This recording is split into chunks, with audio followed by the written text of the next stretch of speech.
Welcome to our channel. Today we how to set up Search Console site performance for content updates, detailed guide step by step clearly.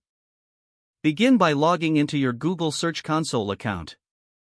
Select the property that you want to analyze. Navigate to the Performance tab on the left sidebar. In the Performance section, you'll see a graph displaying clicks, impressions, CTR, and average position. Adjust the date range at the top of the page to reflect the time frame for your content updates.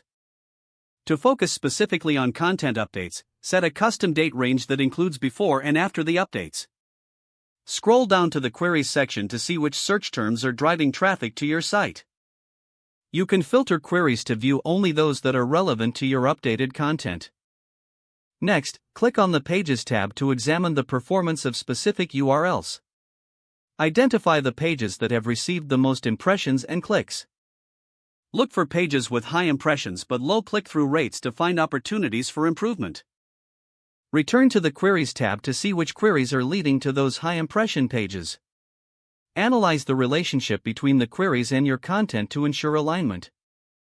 Use the insights gathered to make informed decisions about your updates. Consider implementing enhanced metadata, such as updated titles and descriptions, for better CTR. Monitor changes over the next few weeks to assess the impact of your updates. You can also utilize the Mobile Usability section to ensure your content is mobile-friendly. Check for any performance issues that could affect your updated content. Regularly revisit the Performance tab to track ongoing results. Utilize the data to refine your content strategy continuously.